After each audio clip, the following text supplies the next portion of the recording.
Hello dear students, स्वागत है आपका मेरे YouTube channel math plus YT पर। और मैं शिवराम सैनी आज आपके लिए लेकर के आया हूँ 11th क्लास का मैथमेटिक्स का सैम्पल पेपर, जिसमें से आपको काफ़ी हद तक क्वेश्चंस मिल जाएंगे, यानी आप इसे ज़रूर पढ़ें। एनुअल एग्जाम 2021 के लिए नए सिलेबस के अकॉर्डिंग से क्वेश्चंस यहाँ पर छांटे गए हैं। कोशिश की गई है कि जो मोस्ट इंपॉर्टेंट क्वेश्चंस हो उन्हें ही शामिल किया जाए। आपके लिए बहुत ही अच्छा रहने वाला है ये पेपर। आपने जितनी प्रिपरेशन की है उसका आप टेस्ट भी कर सकते हो, साथ ही कैसे कैसे क्वेश्चंस आने वाले हैं एग्ज़ाम में उनके बारे में भी आपको जानकारी मिलेगी, तो आपके लिए बहुत ही हेल्पफुल वीडियो होगा। इससे पहले हम इस पेपर को सोल्व करें, जो पेपर आपके सामने हम पेश कर रहे हैं, इस पेपर का फुल सॉल्यूशंस आपको पीडीएफ के रूप में मेरे Telegram channel math plus YT पर भी उपलब्ध होगा। आप उसे वहाँ से डाउनलोड करके भी आराम से सॉल्यूशंस को देख सकते हैं। फिलहाल हम यहाँ पे सोल्व करेंगे पूरा। गैस पेपर है एक, पहला है, एक और दो हम गैस पेपर लेकर के आएंगे। आज हम बात करेंगे पहले गैस पेपर की, जो कि बहुत ही अच्छा है, बहुत ही मेहनत के साथ इसे बनाया गया है। काफ़ी वक्त लगा है इस चीज़ को बनाने में टीम के द्वारा। तो आई थिंक आप टीचर्स की इस मेहनत को बेकार नहीं जाने देंगे, आप उसे ज़रूर अच्छे से पढ़ेंगे, ऐसी मैं आशा करता हूँ। और मैं भी आशा कर रहा हूँ कि मेरी तरफ से प्रोवाइड करवाया गया ये मटेरियल, ये सॉल्यूशंस आपको बहुत ही बेनिफिट देंगे।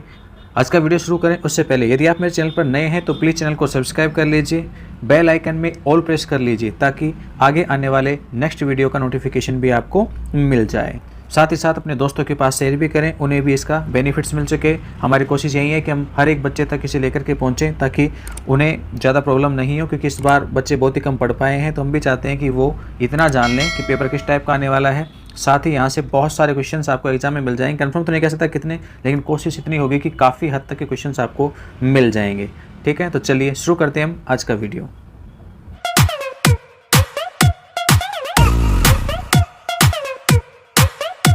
तो डियर स्टूडेंट्स, जैसा कि आपको पता है, इस बार कोविड की वजह से 100 अंक की होने वाली एनुअल एग्जाम केवल 80 मार्क्स की होगी। इससे रिलेटेड हमने पहले जो मॉडल पेपर जारी किया गया था शिक्षा निदेशालय की तरफ से, वो हमने हमारे चैनल के ऊपर सॉल्यूशन के साथ में प्रोवाइड करवाया था। यदि आपने नहीं देखा है तो आपको यहाँ ऊपर आई बटन में लिंक दिया जा रहा है, आप पहले उसे देख लीजिए, कहाँ से कैसे कैसे क्वेश्चन आने वाले हैं। तो उसके बाद आप इस पेपर को देखें। पूरे 3.25 घंटे का पेपर है। 20 अंक इस बार आपको मिलेंगे। 20 अंकों का आपके पास वर्क होगा, होमवर्क यानी वर्कबुक में आपसे काम करवाया गया होगा। क्वेश्चंस इस बार छोटे छोटे आएंगे, ज़्यादातर क्वेश्चनों में बदलाव किया गया है। बड़े अंकों के प्रश्न कम मिलेंगे और उनमें विकल्प यानी अथवा भी खूब सारे मिलेंगे। ऐसा हमने मॉडल पेपर सोल्व करा दिया है। अब इस गैस पेपर को भी और देख लीजिए, काफ़ी हद तक तो आपको क्वेश्चंस यहाँ से मिल जाएंगे। फिर भी नहीं मिलते हैं तो इसी टाइप के क्वेश्चंस होंगे। तो यदि ये आपको आते हैं तो आपको मिलने वाला दूसरा क्वेश्चन होगा, आप उसे भी हल कर पाएंगे। तो चलिए शुरू करते हैं, हम देखते हैं क्या क्या है यहाँ पर। सबसे पहले आ जाते हैं हम सेक्शन ए पर, यानी खंड ए पर।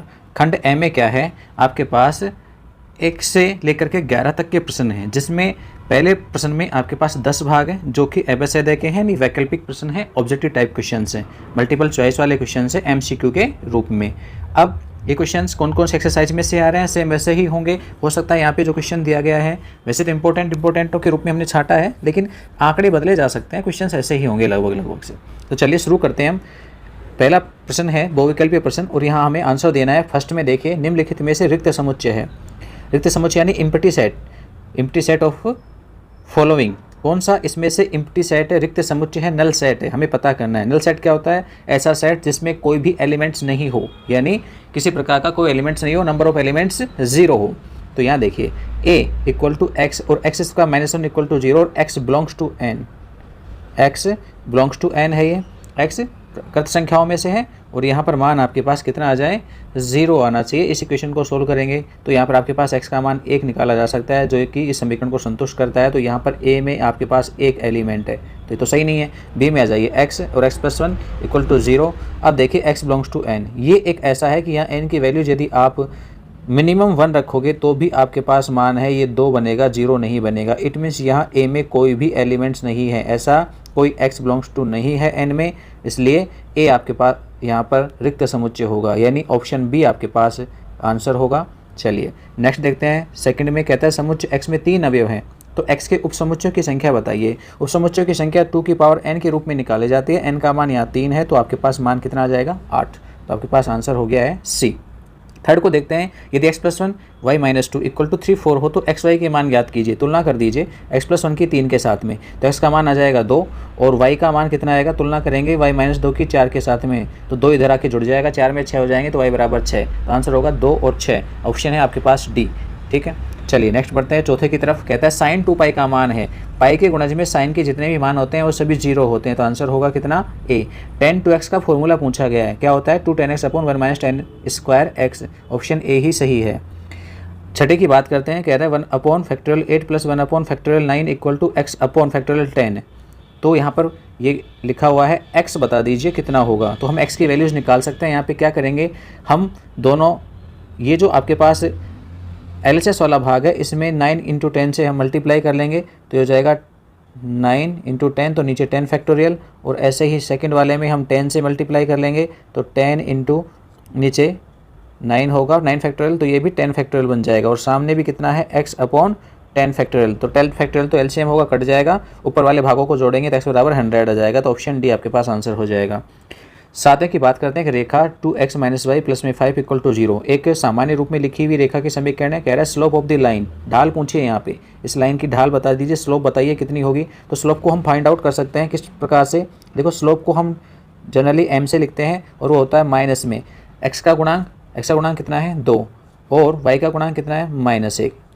x के गुणांक में y के गुणांक का भाग देते हैं, माइनस से माइनस कट जाएगा, प्लस में 2 हो जाएगा। ठीक है, फिर से सुन लेना, ढाल निकालने का फॉर्मूला होता है -x का गुणांक बटे y का गुणांक। ठीक है, तो ये आपके पास 2 आ जाएगा। सातवें क्वेश्चन की बात करते हैं, बिंदु P 1 - 3 4 और Q -4 1 2 के बीच की दूरी है, दूरी पूछी गई है। तो ये आपके पास बिंदु देखेंगे ध्यान से, तो त्रिक बिंदु है, यानी त्रिविमीय निर्देशांक ज्योमेट्री से पूछा गया है। कह रहा है what is the distance between the point P 1 - 3 4 and Q -4 1 2। तो हम यहाँ पे क्या करेंगे, डिस्टेंस फॉर्मूला यूज लेंगे।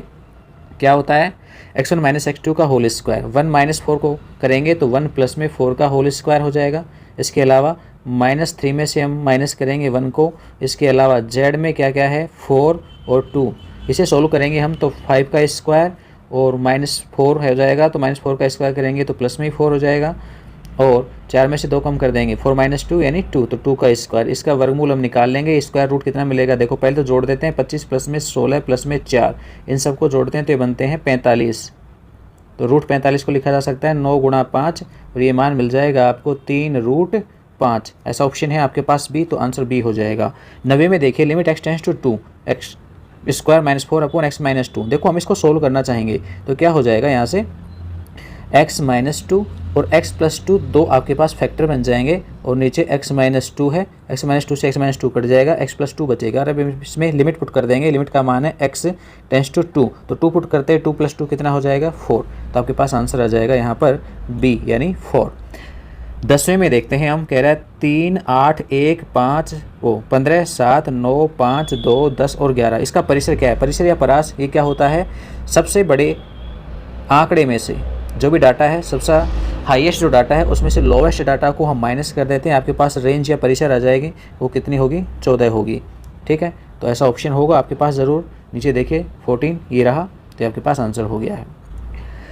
सेकंड क्वेश्चन को देखते हैं, समुच्चय R और T के सभी उप समुच्चय लिखिए, right the total subset of set R T। देखो यहाँ पे इस सेट में हमारे पास 2 एलिमेंट्स है, R है, इसके अलावा एक है आपके पास T को मसले कोष्टक में लिखा हुआ है, तो ध्यान रखना ये 2 एलिमेंट्स है, और 2 एलिमेंट्स है तो आपके पास 4 सबसेट बनेंगे। उन सबसेटों में सबसे पहला होगा 5, सेकेंड नंबर पर होगा R से बनने वाला, और थर्ड नंबर पर होगा T। ये T तो मसला कोष्टक, तो ये सेट है, और इसके ऊपर मसला कोष्टक लगाते ही बन जाएगा सेट, और चौथा खुद अपने आप में ये सेट जो कंप्लीट दिया गया यही होगा R, और मजले कोष्टक में T लिखा जाएगा, और इस पूरे पे मजला कोष्टक। ये 4 आपके पास सबसेट होंगे सेकंड नंबर के क्वेश्चन के लिए।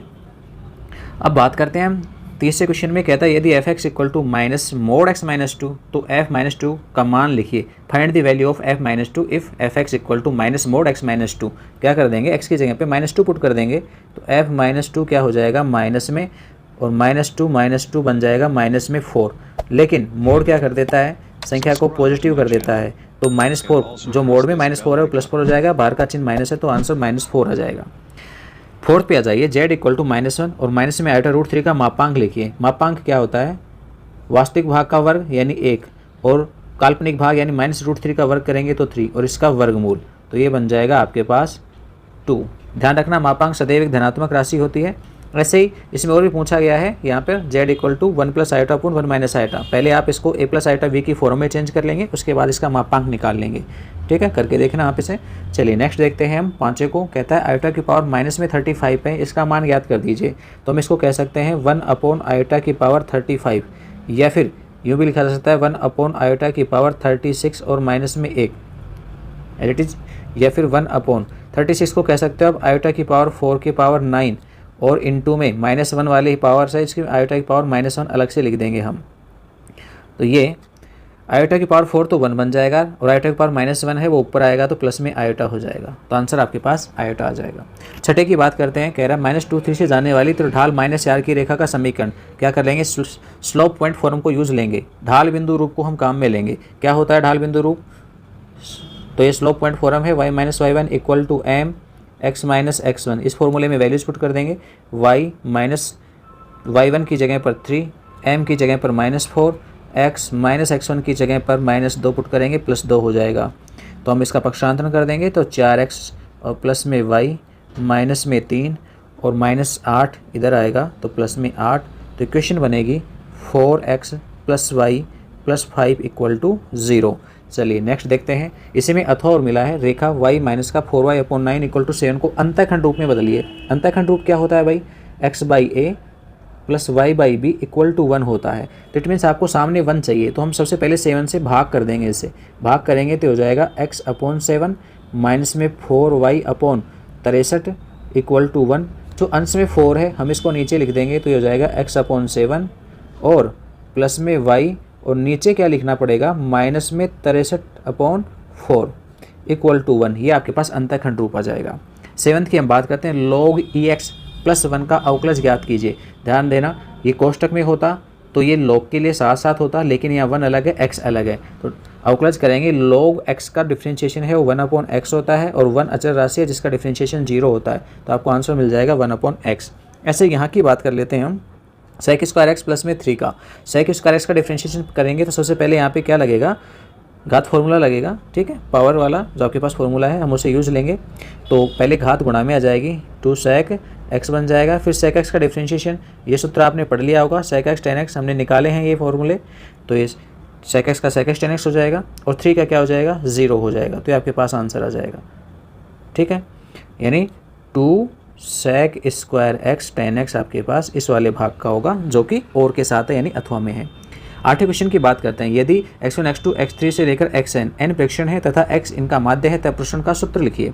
यानी find the formula of variance of x bar is mean and x1 x2 x3 to xn n observations. तो इस कंडीशन में प्रेक्षण का फॉर्मूला होता है वो होता है sigma i equal to 1 to n और xi माइनस में x बार का होल स्क्वायर अपॉन n। ठीक है, ये आपके पास प्रश्न ज्ञात करने का फॉर्मूला होता है, वेरिएंस x ज्ञात करने का फॉर्मूला होता है।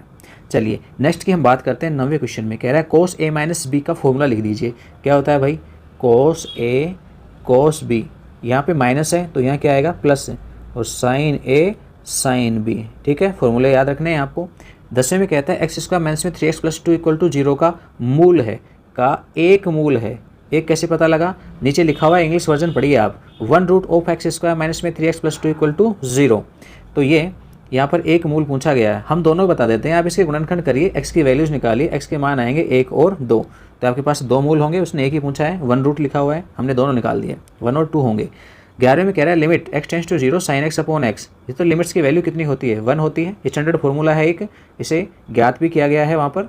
तो चलिए नेक्स्ट देखते हैं हम 12वां क्वेश्चन। क्या कह रहा है, एक विद्यालय में 20 अध्यापक हैं जो गणित या भौतिक विज्ञान पढ़ाते हैं। इनमें से 12 गणित पढ़ाते हैं और 4 भौतिकी और गणित दोनों पढ़ाते हैं। ठीक है, विद्यालय में कुल कितने हैं 20 अध्यापक हैं जो गणित या भौतिकी पढ़ाते हैं। गणित पढ़ाने वाले टीचर्स के समुच्चय को m से सेट को और भौतिकी पढ़ाने वाले टीचर्स के सेट को हम p से रिप्रेजेंट करें तो m यूनियन p, या कहें तो m या p। गणित या भौतिकी पढ़ाने वाले टीचर्स की संख्या है वो कितनी है 20 है। इसके अतिरिक्त आगे कहता है इनमें से 12 गणित पढ़ाते हैं, यानी गणित पढ़ाने वाले टीचर्स की संख्या है वो आपके पास 12 है। और भौतिकी तथा गणित दोनों पढ़ाने वाले यानी मैथ एंड यानी इंटरसेक्शन, भौतिकी यानी फिजिक्स पढ़ाने वाले टीचर्स की संख्या नंबर्स वो कितने हैं आपके पास 4 हैं। क्या पूछा गया, कितने अध्यापक भौतिकी पढ़ाते हैं, यानी एन पी की वैल्यूज़ आपसे पूछी गई है। देखो हमने फॉर्मूला पढ़ा है एन एम यूनियन पी के लिए क्या होता है, N M plus N P minus में N M intersection P. Values put कर देंगे हम इसमें, तो एम यूनियन पी की जगह पर वैल्यू 20 है, एन एम की जगह पर 12 और एन पी कैलकुलेट करनी है और ये 4 है। तो 12 में से हम 4 को कम कर देंगे, 8 बचेंगे और 8 को हम 20 में से माइनस कर देंगे तो आपके पास एन पी आ जाएगा कितना, 12। तो फिजिक्स पढ़ाने वाले टीचर्स की संख्या है वो 12 होगी, यानी 12 होगी। नेक्स्ट देखते हैं, ये आपके पास 2 अंकों के प्रश्न शुरू हो गए हैं। 12 से 19 तक सेक्शन बी है। तो सेक्शन बी में 13वां क्वेश्चन देखें, यदि x/3 + 1 y - 2/3 = 5/3 1, तो एक्स वाई ज्ञात कीजिए। ऐसा क्वेश्चन पीछे भी कर दिया हमने, तो क्या कर देंगे, तुलना कर लेंगे, x/3 + 1 = 5/3। इसके अलावा दूसरा हो गया y - 2/3 = 1। हम इन्हें सोल्व करेंगे तो x/3 = 1 घटा देंगे 5/3 में से, तो 5 - 3/3, 3 से 3 कैंसिल हो जाएगा। बात करें नेक्स्ट में, तो यहाँ पर y = 1 प्लस में 2/3, तो आपके पास x की वैल्यूज आ जाएगी 2 और y की वैल्यूज आ जाएगी आपके पास 5/3। तो आपके पास 2 आंसर मिल गए हैं, x = 2, y = 5/3। 14 पे आ जाइए, क्या कह रहा है, यदि f थीटा = e² तथा फाई थीटा = sin 2θ, तो f + फाई π/4 का मान लिखिए, यानी find the value f + phi π/4 if f theta = e² and f phi theta = sin 2θ। तो हम क्या करेंगे, दोनों को ऐड कर देंगे। तो ये वैल्यूज कैसे निकलेगी वो देखिए, e⁻θ प्लस sin 2θ में हम थीटा की जगह π/4 पुट करेंगे, तो e⁻π/4 और प्लस में sin 2θ की जगह पर π/4, ये कट जाएगा, 2 आ जाएगा, π/2 यानी 90 डिग्री। तो 90 डिग्री के लिए मान आपके पास कितना होता है, sin 90 डिग्री वैल्यू कितनी होगी, 1। तो आंसर मिलेगा e⁻π/4 प्लस में 1। ठीक है। नेक्स्ट इसी में आपको एक और मिला है अथवा, कह रहा है एक फंक्शन है f(x) = x², तो f(1.1) माइनस में f(1/1.1 - 1) ज्ञात कीजिए, यानी फाइंड ये value if function f(x) = x²। Then क्या करेंगे, x की जगह पर 1.1 पुट करेंगे इस फंक्शन में और 1 पुट करेंगे, तो आपके पास ये वैल्यू कितनी आएगी वो देखिए। इस वैल्यू को हम सोल्व करना चाहेंगे, f(1.1) तो 1.1 का होल स्क्वायर, और जब 1 पुट करेंगे f(1) तो x की जगह पर 1 रखेंगे तो 1 का स्क्वायर, और नीचे आपके पास 1.1 माइनस में 1 है ही। ऊपर वाले में 2 फैक्टर हो जाएंगे, 1.1 + 1 और 1.1 माइनस में 1, और इसमें नीचे भाग देना है आपको 1.1 माइनस में 1 का, जो कि ये कट जाएगा, तो आपके पास आंसर आ जाएगा 2.1। 1.1 में 1 जुड़ेगा तो ये जाएगा 2.1, ये आपके पास सॉल्यूशन हो जाएगा। 15 को देखते हैं हम, x - 3i का होल क्यूब को a + i b की फॉर्म में लिखिए। हम होल क्यूब खोलेंगे, 5³ और माइनस में 3 × 5² × 3i, फिर प्लस में 3 × 5 × 3i का होल स्क्वायर, और नेक्स्ट होगा लास्ट माइनस में 3i का होल क्यूब। ठीक है, expression in form of a + i b, form लिखा हुआ है, ये फॉर्म है यहाँ पर, तो इसका प्रसार निकाल रहे हैं। a + i b की फॉर्म में क्या मिलता है, तो ये हो जाएगा 5³ का मतलब है 125 माइनस 25 × 3 कितने हो जाएंगे 75, और 75 को करेंगे फिर हम 3 से, तो कितने हो गए 225 और आयोटा। नेक्स्ट पे आ जाइए, तो 3 × 3 = 9, 9 × 3 = 27, 27 को 5 से गुणा करेंगे, 27 × 5 = 135। ठीक है, आयोटा स्क्वायर का मान -1 होता है, तो चिन्ह माइनस में लगा दिया है हमने। फिर हम 3i³ को सोल्व करेंगे, तो हो जाएगा माइनस का 27 आयोटा, और बाहर भी माइनस है तो हो जाएगा प्लस में 27 आयोटा। 125 - 135 माइनस के 10 बच जाएंगे, और 225 में से हम 27 कम करेंगे तो माइनस के 198 आयोटा आ जाएंगे। तो ये आपके पास a + i b की फॉर्म आ गई है। 16वें में आपको क्या करना है, 16वें में कह रहा है right the value of 1 + i to power 8 + 1 - i to power 8, तो इसका मान ज्ञात करना है आपको। कैसे करेंगे, 1 + i टू पावर 8 के लिए हम प्रसार लिखेंगे, ठीक है।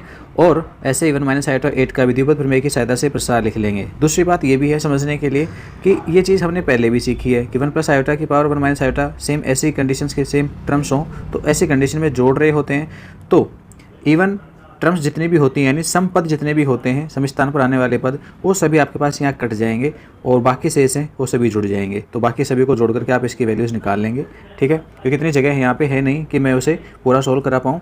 इसका एक और भाग है कि समीकरण x² प्लस में x प्लस में 4 बराबर 0 का हल ज्ञात कीजिए, यानी find the solution of equation x² plus x plus 4 equal to 0। तो सॉल्यूशन कैसे मिलेगा, हम यहाँ पे द्विघाती सूत्र लगा देंगे। तो द्विघाती सूत्र से मिलेगा x equal to -b, it means -1 plus minus में √1 माइनस 4 इंटू 1 इंटू 4 अपॉन 2 और a की जगह पे 1, तो x इक्वल टू -1 और प्लस माइनस में रूट माइनस में 15 और अपॉन 2।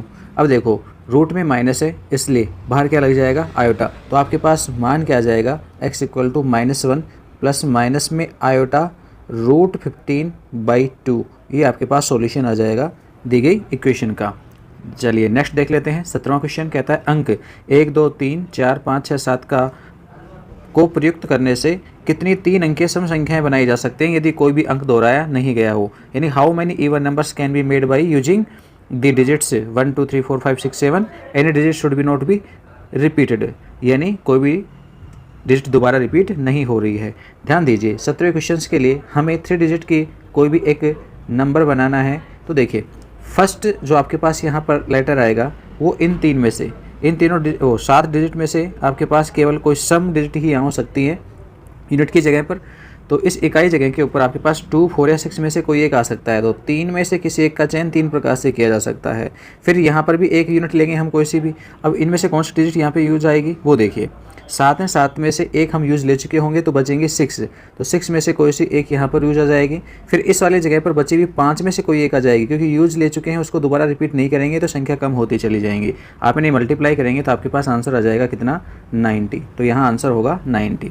ठीक है, ऐसे ही हम इसी के अथवा की बात करें और की तो यह है 10cx equal to 10cx plus 4। तो x का मान ज्ञात कीजिए, find the value of x, यानी 10cx equal to 10cx plus 4। कैसे सोल्व होगा, देखो 10cx को हम 10c 10 माइनस x ऐसा भी लिख सकते हैं। ये कॉम्बिनेशन की प्रॉपर्टी है, यानी संचय का गुणधर्म है।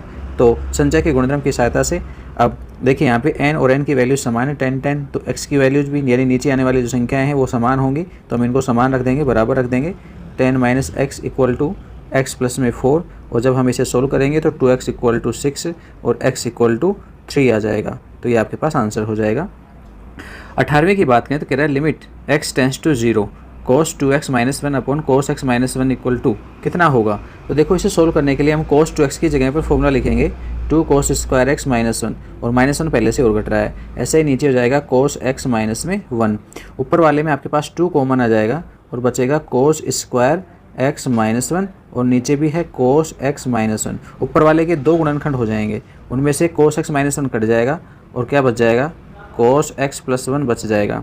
अब हम इसमें लिमिट पुट कर देंगे, यानी x की जगह 0 रखेंगे तो cos 0 का मान 1 होता है, प्लस में 1, तो ये हो गया टोटल 4। तो आपके पास लिमिट आ जाएगी 4। 19वें क्वेश्चन को देखते हैं। 6x की power 100 minus x to power 56 plus x plus 10 का अवकलज ज्ञात कीजिए। यदि मैं इसको y मान लूँ तो y डैश क्या होगा, 6x to power 100 dash minus में x to power 56 dash plus में x डैश और प्लस में 10 डैश।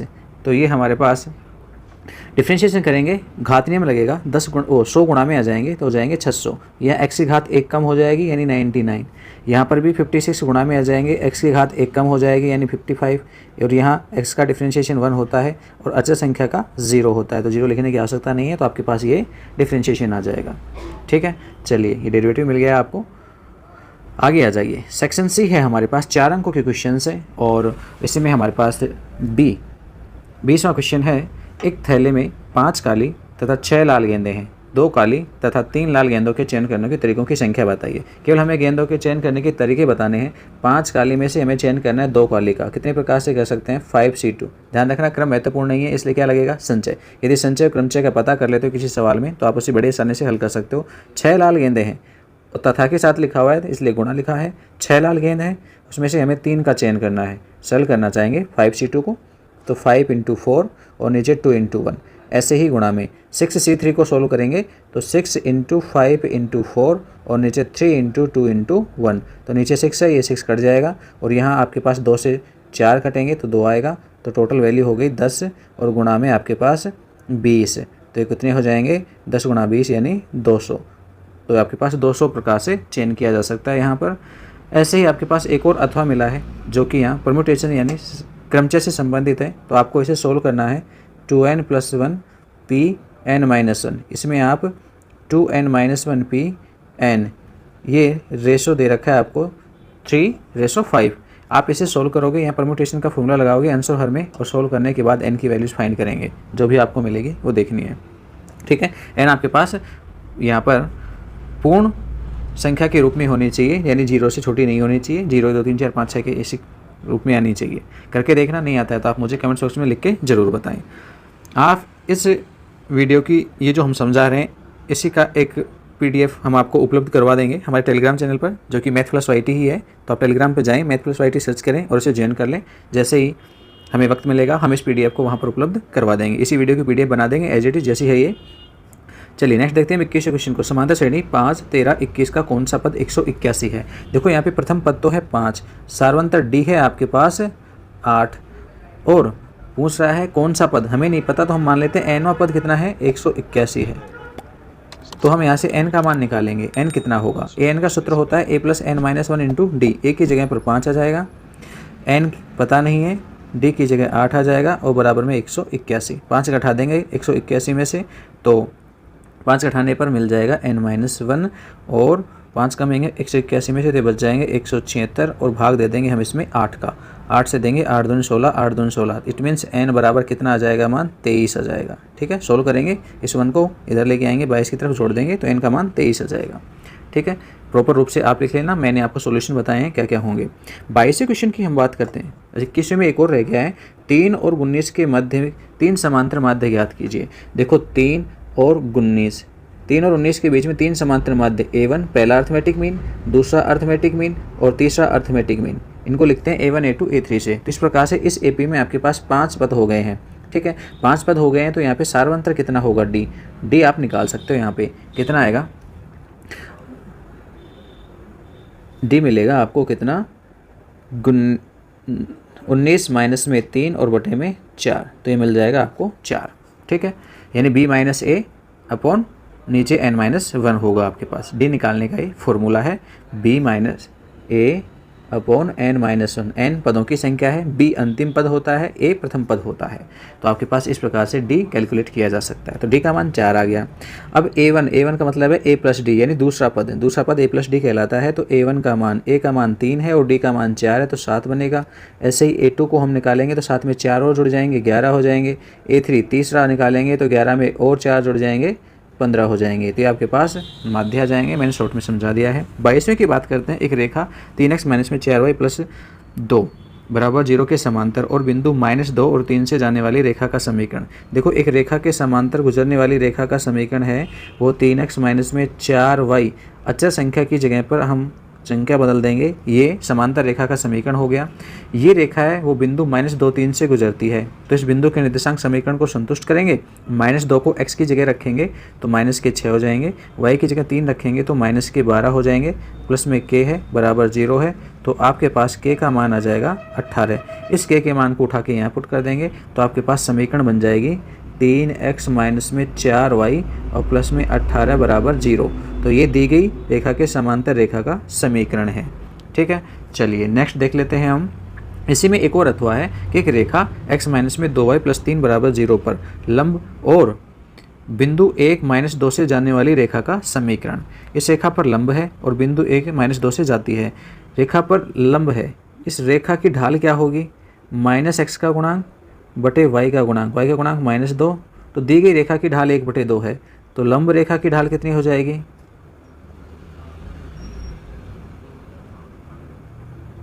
ऋणात्मक व्युत्क्रम के बराबर, तो इसको उल्टा कर देंगे माइनस चिन्ह के साथ, तो ऋणात्मक व्युत्क्रम आएगा -2। ये लंब रेखा की ढाल है जिसे हम m से लिख सकते हैं। अब रेखा का समीकरण ज्ञात करने का सूत्र होता है y - का y1 = m x - का x1, ये सूत्र है, इसमें मान रखेंगे तो y माइनस y1 की जगह पर बिंदु है -2, तो +2 में कन्वर्ट हो जाएगा। m का मान -2 है, x माइनस x1 की जगह पर 1 है।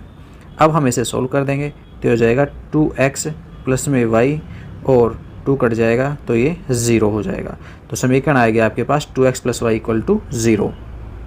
23वें क्वेश्चन को देखिए, कहता है सिद्ध कीजिए कि बिंदु -2, 4, 1, -1, 5, 5, 1, 1, 1 और 2, 2, 5 एक आयत के शीर्ष हैं। यानी प्रूव करना है आपको, दिए गए चारों पॉइंट्स हैं वो किसके हैं, x are vertex of a rectangle. तो कैसे पता करेंगे, आप एक रेक्टेंगल बनाएंगे और उसके ऊपर सीरियल में चारों बिंदुओं के निर्देशांकों को लिख देंगे, फिर चारों भुजाओं को निकालेंगे, यानी दूरी सूत्र लगाना है आपको, डिस्टेंस फार्मूला, और चारों भुजाएं निकालने के बाद दोनों विकर्ण भी ज्ञात करने हैं। यदि सम्मुख भुजाएं और दोनों विकर्ण आपस में बराबर हैं, सम्मुख भुजाएं बराबर हों, विकर्ण बराबर हों, तो क्या कहलाएगा, आयत कहलाएगा। बड़ा कार्य है इसलिए आप करके देखेंगे, या मेरे पास इतनी जगह नहीं है। चलिए नेक्स्ट देख लेते हैं हम। दो बिंदु ए तथा बी के निर्देशांक क्रम से 3, 4, 5 और -1, 3, -7 है। गतिशील बिंदु पी के पथ का समीकरण ज्ञात कीजिए, जबकि PA² + PB² equal to 2K² है। यानी find the equation of path of moving point P। एक मूविंग पॉइंट P है, चर बिंदु P है, चलित बिंदु है P। विहिल PA² + PB² equal to 2K² होता है। And coordinate of a point A and B are आपको दे दिए गए हैं यहाँ पर। इसके अथवा को देखें हम तो कह रहा है दो बिंदु ए तथा बी के निर्देशांक क्रम से 3, 4, 5 और -1, 3, -7 है। साथ में कह रहा है आपके पास एक गतिशील बिंदु है, गतिशील यानी चर बिंदु P है। तो इस मूविंग पॉइंट P के निर्देशांक हम मान लेते हैं x, y और z, ये इसके कोऑर्डिनेट्स हैं। तो उस कंडीशन में जो इस शर्त मिली है, इस शर्त को हम फॉलो करें तो PA², तो ये बन जाएगा आपके पास PA² प्लस में PB² equal to 2K²। PA² को निकालेंगे हम तो A के निर्देशांक x में y और z में से घटा देंगे तो x -3 का होल स्क्वायर, y -4 का स्क्वायर, z माइनस में 5 का स्क्वायर, ये तो हो गया PA²। फिर इसमें ऐड करेंगे PB²। PB² का मान क्या होगा, P के निर्देशांकों में से B के निर्देशांकों को घटा देंगे तो x + 1² y -3² और z + 7² बराबर में 2K²। सरल कर देंगे इसको, सरल करेंगे तो x -3 का होल स्क्वायर, y -4 का स्क्वायर प्लस z -5 का होल स्क्वायर, और ये जितने भी इक्वेशन हैं इन सभी को सोल्व करेंगे, सभी में 2 मिलेगा, उस 2 से आप काट देना, सरल कर लेना। x² + y² + z² में आपके पास इक्वेशन आएगी, गोले का समीकरण आएगा। कहने का अर्थ ये है, ठीक है, करके चेक कर लेना। चलिए नेक्स्ट देखते हैं हम आगे। इतना बता दिया है, आप सिंप्लीफाई कर सकते हो इसको आगे। चलिए सेक्शन डी पर आ जाइए। 24वां क्वेश्चन 5 अंक का होगा। क्या कह रहा है, मिलान कीजिए, मैच अप्स। क्या क्या मिलान करना है, sin 2x, और नीचे की संख्याओं को मैं ऊपर ही लिख लेता हूँ, sec π/4 और tan π/2। ठीक है, अब देखिए sin 2x का सीधा फॉर्मूला है 2 sin x cos x, तो ये मिलान हो जाएगा। tan 2x का भी सीधा फॉर्मूला है e के तौर पे, ये रहा। इसके अलावा cos 0 का मान 1 होता है, तो ये रिलेशन b के साथ हो जाएगा। ठीक है, तो मैं इनके सामने लिखते चलता हूँ। ये फर्स्ट के लिए है और ये आपके पास सेकंड के लिए है, 1 है वो थर्ड के लिए है। sec π/4 का मान है वो √2 होता है, तो बिल्कुल इसी के सामने है, फोर्थ के सामने फोर्थ ही लिखा हुआ है, बिल्कुल सामने के सामने। और tan π/2 है वो इन्फिनिटी होता है, ये लास्ट ऊपर लिखा हुआ है फर्स्ट के रूप में, a के रूप में, तो यहाँ पर आ जाएगा फिफ्थ। तो ये मिलान हो जाएंगे। छोटा सा क्वेश्चन, 5 पार्ट 5 अंकों के। ठीक है, इसी में अथवा भी मिला है आपको। यहाँ पे कह रहा है यदि sin x प्लस में cos x इक्वल टू 1/5 है, तब tan 2x का मान ज्ञात कीजिए। आप यहाँ से इस sin x प्लस में cos x इसका होल स्क्वायर करके sin 2x की वैल्यूज प्राप्त कर सकते हो। जब आप इसका होल स्क्वायर करोगे तो आपको मिलेगा sin 2x sin x cos x। इसके अलावा sin² प्लस cos² होगा, वो मान कितना बन जाएगा 1, और हम उस 1 का पक्षांतरण कर देंगे इधर, तो 1/25 माइनस 1 ही हो जाएगा, माइनस में 24/25। ये आपके पास sin 2x का मान है। अब sin 2x है वो माइनस में 24/25 है, नेगेटिव वैल्यू है। नेगेटिव वैल्यू है इसका मतलब साइन है वो या तो थर्ड क्वाड्रेंट की वैल्यू है या फिर फोर्थ क्वाड्रेंट की है। तो sin 2x के अकॉर्डिंग आप cos 2x का मान निकाल लेंगे, √1 माइनस का sin² 2x करके, और इस प्रकार से आपके पास cos की वैल्यूज हो जाएगी cos 2x की। जब cos 2x मिल जाएगा तो sin 2x में cos 2x का भाग दे देना, tan 2x आपके पास आ जाएगा। ठीक है, समझाने की कोशिश की है मैंने, तो आई थिंक आप समझ गए होंगे। 25वें क्वेश्चन को देखते हैं। एक पासा फेंका जाता है, यदि निम्नलिखित घटनाओं की प्रायिकताओं का मिलान कीजिए। निम्नलिखित घटनाओं की प्रायिकताओं का क्या करना है, मिलान। फिर से मिलान से संबंधित क्वेश्चन है। तो देखिए, एक पासे को फेंकते हैं तो हमें कुल संभव परिणाम मिलते हैं 6। ठीक है, यानी प्रत्येक समष्टि में अवयवों की संख्या 6 होगी, NS का मान है वो 6 होगा। और बाकी प्रत्येक घटना से संबंधित जो परिणाम होंगे वो NA के रूप में होते हैं। तो आपके पास कोई भी प्रायिकता निकालनी पड़ती है किसी घटना A की, तो प्रायिकता ज्ञात करने का सूत्र होता है NA/NS, यानी घटना के पक्ष में अनुकूल परिणाम बटे कुल संभव परिणाम। तो देखिए, पहली घटना क्या है, एक अभाज्य संख्या प्रकट होना। पासे पर अभाज्य संख्याएं क्या क्या होती हैं, 2, 3 और 5। तो कितनी हुई टोटल, 3। तो प्रायिकता आ जाएगी इसकी 3/6, या कहें तो 1/2। अब देखिए 1/2 कहाँ है, ये रहा B, तो ये B में 1/2 है, तो ये आपके पास पहले का आंसर हो गया है। फिर 3 या 3 से बड़ी संख्या प्रकट होना। 3 या 3 से बड़ी संख्या क्या क्या हो सकती हैं, 3, 4, 5 या 6। तो 4 हो गई अनुकूल परिणाम, तो 4/6 प्रायिकता यानी 2/3। तो इसके लिए आपके पास आंसर आ जाएगा A, यानी ये सेकंड का आंसर हो गया है। थर्ड पे आ जाते हैं हम, कह रहा है 1 या 1 से छोटी संख्या प्रकट होना, अपीयरिंग नंबर लेस देन 1 और 1। तो 1 या 1 से छोटी संख्या प्रकट होना, तो आपके पास मात्र एक ही संख्या होगी, तो प्रायिकता आ जाएगी 1/6। तो बिल्कुल सही लिखा हुआ है, ये थर्ड के सामने ही है C, तो यही इसी का आंसर होगा।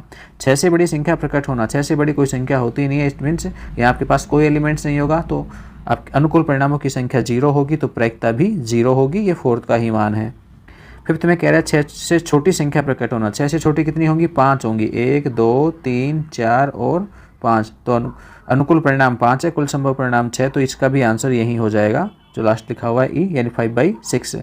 तो ये हमारे पास सभी पांचों घटनाओं की प्रायिकता हमने सामने सम्मिलित कर दी है, मिलान कर दी है।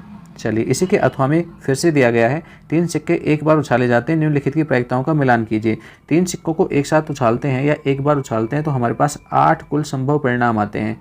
वो 8 कौन कौन से होते हैं, head head head, head head tail और हेड टेल हेड। इसके अलावा टेल हेड हेड और tail tail head, tail head tail और हेड टेल टेल, और लास्ट होगा टेल टेल टेल। इस प्रकार से हमारे पास कुल मिलाकर के 8 परिणाम होंगे। अब देखो क्या कह रही है, ये 8 कुल संभव परिणाम है। ठीक है, NS का मान है, प्रत्येक समष्टि में अवयव की संख्या है। 3 चित प्रकट होना, 3 चित कितने परिणामों में आ रहा है, केवल एक परिणाम में 3 चित आपके पास मिल रहे हैं, तो यहाँ पर आपके पास आंसर होगा 1/8, और बिल्कुल सामने ही लिखा हुआ है। एक और जगह पे है नीचे यहाँ पर, तो ये भी है, आप चाहें तो इस वाले पार्ट पे भी 1 लिख सकते हो या फिर फर्स्ट पे ही। चलिए सेकंड देखते हैं, 2 चित प्रकट होना। 2 चित में आपके पास कितने परिणाम है, 3 परिणाम है, आप देखेंगे तो फर्स्ट, सेकंड और थर्ड। तो प्रायिकता 3/8 होगी, ऐसा आपके पास नीचे है सबके लास्ट में, तो ये सेकंड का आंसर हो गया है। थर्ड को देखें, न्यूनतम 2 चित प्रकट होना, मिनिमम 2 हेड्स अपीयर। न्यूनतम 2 चित, कम से कम 2 चित या उससे अधिक। तो ऊपर के चारों जो मैंने यहाँ पर लिखे हैं, इस जगह पर ऊपर के जो चारों पार्ट ये लिखे हुए हैं परिणाम, इनमें न्यूनतम 2 चित हैं या उससे अधिक है। तो टोटल कितने हो गए, 4। तो 4/8 प्रायिकता बनेगी, 4/8 को काटेंगे तो 1/2 मिल जाएगी।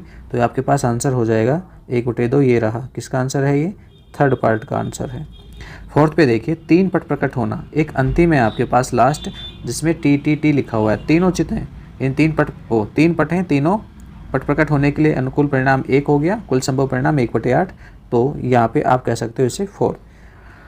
फिफ्थ की बात करें तो अधिकतम 2 पट प्रकट होना। ठीक है, मैक्सिमम 2 टेल अपीयर्स, अधिकतम 2 पट या उससे कम ही रहेंगे। तो ऐसी कंडीशंस में आप देखेंगे तो यहाँ पर हमारे पास लास्ट वाले को छोड़ दीजिए आप, तो केवल किसको छोड़ दीजिए, अंतिम TTT को। बाकी जितने भी हैं वो सभी में आपके पास क्या है, मैक्सिमम 2 पट हैं, 2 नहीं तो 1 भी नहीं होगा। तो इससे कुल परिणाम 7 हो गए हैं। तो यहाँ पर आपके पास प्रायिकता जाएगी 7/8, जो कि यहाँ पर लिखी हुई है। ठीक है, तो ये मिलान हो गया है। नेक्स्ट चलते हैं हम आगे सेक्शन E की तरफ। 26वां क्वेश्चन 6 अंक का है आपके पास। ठीक है, एक गुणोत्तर श्रेणी में तीसरा पद 24 और 6वां पद 192 है, तो 10वां पद ज्ञात कीजिए। अच्छा क्वेश्चन है। तीसरे पद में, गुणोत्तर श्रेणी में तीसरा पद होता है AR²। ठीक है, ये 24 मिला है आपको, और 6वां पद ये होता है AR⁵ ये आपको मिला है 192। 10वां पद पूछ रहा है, हम क्या करेंगे, एक पद में दूसरे का भाग दे देंगे। तो ए आर स्क्वायर कट जाएगा, अंश में 1 आ जाएगा, नीचे आर क्यूब बचेगी। इधर 24 और 192 है, हम इसे काट देंगे तो आपके पास 24 से कटेगा 1/8 आ जाएगा। आप उल्टा करके आर क्यूब बराबर में 8 लिख सकते हो या 2 का क्यूब लिख सकते हो, तो आर का मान आपको 2 मिल जाएगा। जब आपको क्या मिल गया है, सार अनुपात मिल गया है 2, तो 2 से यहाँ पे हम पहले मान में पुट कर देंगे, 2 दूनी 4, 4 का भाग देंगे 24 में, तो ए का मान आपको 6 मिलेगा। अब ए पता है, आर पता है, तो 10वां पद निकाल सकते हैं। ए 10 10वां पद होता है ए आर की घात 9, तो ये ए की जगह पे तो 6 और आर की जगह 2 की घात 9, यानी 6 गुणा में 512। ये आपके पास आंसर हो जाएगा, करके देखेंगे। इसी के अथवा में और भी दे रहा है, 1 व 256 के मध्य 3 गुणोत्तर माध्य ज्ञात कीजिए। तो कैसे करेंगे, 1 और बीच में 3 गुणोत्तर माध्य G1, G2 और G3 ले लेंगे, और इसके अलावा अंतिम पद हो जाएगा 256। तो ये एक GP है जिसमें 5 पद हैं, तो यहाँ से आप पहले क्या निकालेंगे, सार अनुपात R को ज्ञात करेंगे। ठीक है, या तो आप A R⁴ लिख सकते हो और उसमें 1 का भाग दे देंगे, तो ये R⁴ इक्वल टू 256 होगा, या कहें तो R बराबर 4 हो जाएगा। R मिल जाएगा, प्रथम पद 1 है, तो G1 क्या बनेगा, G1 होता है AR, 1 को 4 से गुणा करेंगे 4 आ जाएगा। G2 में एक बार फिर से 4 से गुणा करेंगे 4 को, तो 16 बन जाएंगे, और G3 में 16 को 4 से गुणा करेंगे 64 बन जाएंगे। तो इस प्रकार से आपके पास G1 G2 G3 आ जाएंगे। मैंने शॉर्ट में समझाया है।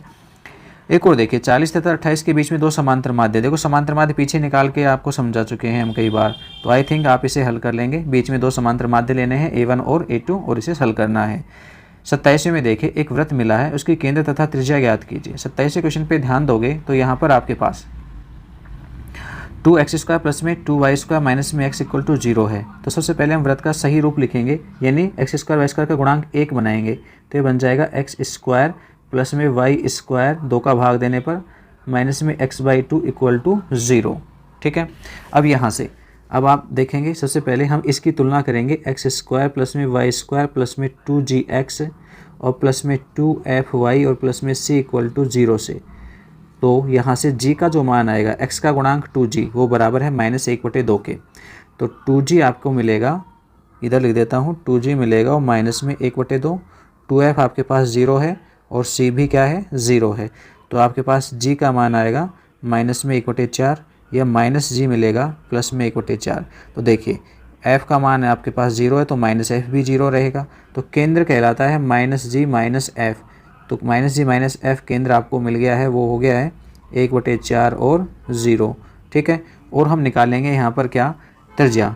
त्रिज्या ज्ञात करने का सूत्र होता है √g² प्लस में f² माइनस में c।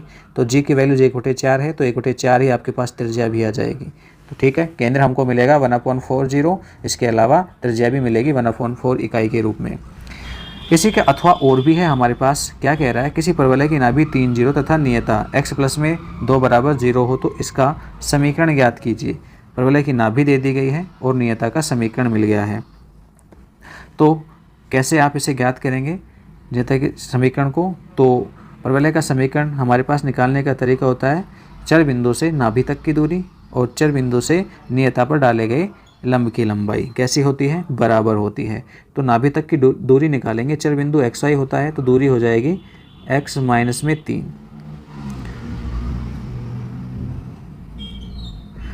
तो दूरी हम निकालें तो हो जाएगी x माइनस 3 और y माइनस 0 का होल स्क्वायर। ये तो हो गई चर बिंदु की नाभि से दूरी, और बराबर में x+2 इक्वल टू 0 पर हम लंब डालेंगे xy से, तो आपके पास x+2 तो अंश में ही रहेगा, और नीचे आपके पास x के गुणांक मान 1 ही है, तो 1 का स्क्वायर 1 ही रहेगा, ये मान x+2 के रूप में बराबर में आएगा। इस इक्वेशन को सरल करेंगे, x-3 का होल स्क्वायर, सामने वाले पार्ट में वर्ग कर देंगे, x-3 का होल स्क्वायर खोलेंगे तो x² और माइनस में 6x और प्लस में 9 और प्लस में y² और बराबर में होगा x² प्लस में 4x और प्लस में 4। इसे सरल कर लेंगे, x² से x² कैंसिल हो जाएगा, y² और 6x इधर आएंगे तो 6 4 10 बराबर में 10x और 9 इधर आएंगे 4 के पास तो माइनस में 5 हो जाएगा। ये आपके पास परवलय का समीकरण आ जाएगा y square equal to 10x minus का 5। यदि एक परवलय का समीकरण y स्क्वायर बराबर 8x है तो नाभिक के निर्देशांक अक्ष नियता का समीकरण ज्ञात कीजिए। ये एक और अथवा मिला है हमको। तो देखो परवलय का समीकरण y square equal to 8x है, हम इसकी तुलना करेंगे y square equal to 4ax से, तो 4a का मान 8 मिल जाएगा। 4a इक्वल टू तुलना करने पर कितना मिलेगा 8, तो यहाँ से a का मान आपको मिलेगा 2। अब देखिए इस परवलय के अकॉर्डिंग, ये मानक रूप है, इसके अकॉर्डिंग नाभिक के निर्देशांक a 0 होते हैं, तो a 0 होते हैं तो a का मान 2 है तो निर्देशांक 2 0 हो गए। अक्ष क्या होता है, x अक्ष होता है, ठीक है। इस वाली कंडीशन में x अक्ष निर्देशांक अक्ष हो जाएगा। और नियता का समीकरण आपके पास होता है x equal to minus a की फॉर्म में, तो हम माइनस a का मान रख देंगे, तो ये हो गया a की जगह पर 2, तो x इक्वल टू -2, ये नियता का समीकरण हो गया है, ठीक है। सारी चीज़ें बताइए शॉर्ट में, प्रॉपर तरीके से आप लिखेंगे। 28वें में कह रहा है निम्नलिखित आंकड़ों के लिए माध्यिका के सापेक्ष माध्य विचलन ज्ञात कीजिए, ठीक है। मीन डेविएशन पूछा गया है, MD आप निकालेंगे, यहाँ पे माध्य निकाल सकते हो, माध्यिका ज्ञात कर लीजिए। माध्यिका की सहायता से फिर प्रत्येक xi को घटा लीजिए, तो आपको xi माइनस m, पहले माध्यिका निकालनी है, फिर xi माइनस m करना है, उसे संगत बारंबारता के साथ गुणा करना है, सभी को ऐड करना है और उसमें लास्ट में सभी बारंबारताओं के योग का भाग देना है। ये आपके पास MD कहलाएगा। क्या कहलाएगा, MD। तो पहले माध्यिका निकालेंगे आप। माध्यिका कैसे निकाली जाती है, CF बना करके, तो ऐप से आप CF बना देंगे। यहाँ पर CF बनेगी 3 4 7, 7 और 5 12, 12 और 2 14, 14 और 4 18, 18 और 5 23, 23 और 4 27, 27 और 3 30, ठीक है। 30 का आधा करेंगे 15 आएगा, 15 से ठीक बड़ी CF आपके पास 18 है, तो 18 वाला xi ही माध्यिका होगी, तो m का मान 13 हो जाएगा, ठीक है। m बराबर 13 आपको मिल गया है।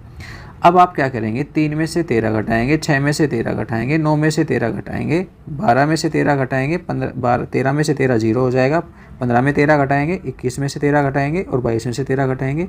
उनकी संगत बारंबारता से गुणा करेंगे। टेबल बनाना आप ये, और टेबल बना के ज्ञात कर लेना xi माइनस m, फिर उसको संगत बारंबारताओं से गुणा कर लेना, सबको जोड़ लेना और सभी बारंबारताओं का योग यानी 30 का भाग दे देना, आपके पास माध्य विचलन आ जाएगा। सेम ऐसा ही आपके पास नीचे है, पहले माध्य निकालना है, ठीक है। माध्य ज्ञात करेंगे, या xi fi को गुणा करके माध्य निकाल देंगे और फिर जैसा ऊपर किया था सेम वैसा ही फॉर्मूला यहाँ पर भी लगाना है। xi माइनस में x बार करना है और सिग्मा fi, ठीक है। ये आपके पास क्या आ जाएगा, MD आ जाएगा, किसके सापेक्ष, माध्य के सापेक्ष माध्य विचलन आ जाएगा।